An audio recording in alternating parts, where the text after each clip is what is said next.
Can I ask a question on the meditation side? Because I've never personally tried that, but for young athletes, especially guys who are in those pressure-packed years of, like, for example, the recruiting cycle like we're talking about right now, and they feel all the pressure of the world, and now they're going through a slump, and I see players all the time, literally, it looks like they're carrying the weight of the world on their shoulder with every single pitch, with every single swing, with every single ground ball or whatever it is. You mentioned something that was pretty cool in the last thing you said was about a mental reset. Can you explain how meditation mentally resets and maybe would lower that loaded feeling? Before you jump into that, first off, this is going to sound really dumb of me. Like, I didn't know what meditation really was until I'm like, oh, I'm meditating. And I didn't know if I was meditating, right? I'm like, I'm breathing. Is that meditating? Or like, I'm sitting in a room silent. Like, as a Buddhist monk does this, right? So I'm doing the same thing as a Buddhist monk. So I'm meditating. Like, explain meditation, because like it took me a while to really understand that. And like now I know what it is. Gotcha. But go explain meditation for everybody in case like there's someone out there just like me who's a dumb. Yeah, no, most of the world has no idea, right? Because we hear it, but it's like, oh, it sounds cool, but man, it's hippie stuff. That's the hippies do, what the weird people do. It's like, I'm going to be tough. I'm going to be tough. For me, it's simply the ability to sit with your thoughts. And so you can do different things as meditative processes. Right? My dad, for him, like he's not going to sit down and breathe, right? He's old school. He just doesn't do it. But what he does is he goes and does his yard work, and he puts his headphones in. He goes and mows the lawn. He trims the trees. He does all that. And that's his way of just escaping the world, right? And kind of resetting his mind, getting himself back in control of himself, and then goes back out into the world. Other people, it could be walks, right? A daily gratitude walk. Go outside of my work. I take a lap around the building. I say 5 things I'm grateful for, thankful for, and then I go back in. And it's just my way of resetting. Right? For other people, it could simply just be the walk, right? Or working out is a meditative process for a lot of people. But to me, it's just the ability to sit with your thoughts. And so the example that I was shared with by this sports psychologist, who I thought was just such a really good example, because I like analogies and painting pictures. And so he said, imagine you're sitting on in a lawn chair on the side of the busiest freeway in your area.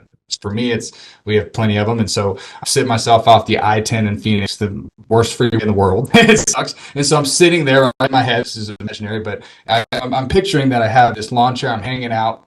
And there's all these cars going back. There's the Scottsdale Range Rover and all these sweet Lamborghinis that all rich people have in Scottsdale. And there's like the beat up old South Phoenix, like freaking cars that are just barely hanging on. Then there's the rice burner that's loud and nobody likes. And there's motorcycles. There's all these different cars, the sweet Tesla, whatever. And the sweet, sexy, shiny objects are a lot of those thoughts that we want to cling on to. And so I see the Lamborghini. I'm like, ooh, that's sexy. That's cool. I want to cling onto that and start following with that. And then it's like, boom, I see the rice burner. I go, my attention shifts. And so for us, all the cars are the analogy for our thoughts.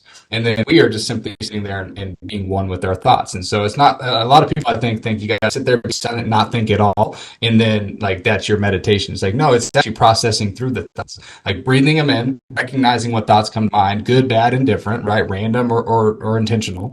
And then breathing through, processing through, and letting them go. And so that's like a huge piece on that. And then to your point, David, too, on the reset button, an analogy I love was getting ready in 2020 or 2020, right before the Arizona high school coaches convention thing. So I'm giving a talk on the mental game. I'm nervous, right? I don't even know what I'm going to say at this point. And it's the night before, and I'm going to talk about the reset button and visualization. I'm like, how am I going to get a bunch of I don't say stubborn coaches, but a bunch of coaches to buy into this when all they want to hear is the next mechanical thing that's going to change everything for their program.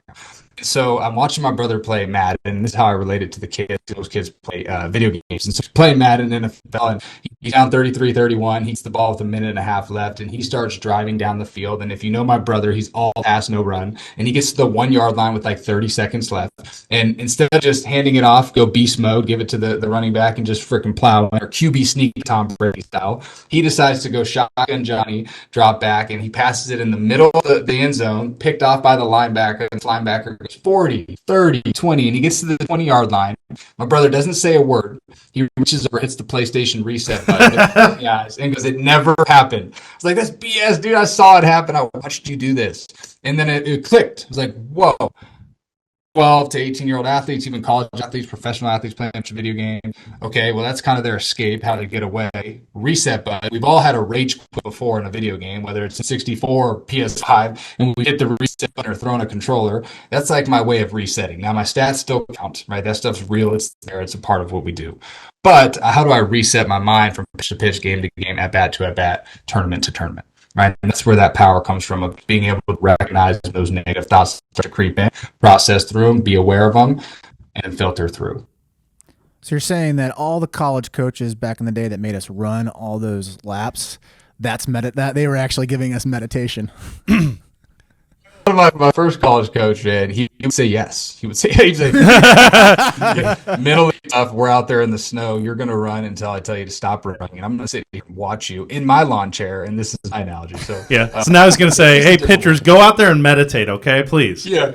We got 35 pulls of meditation. Focus on your breathing. We kind of went like micro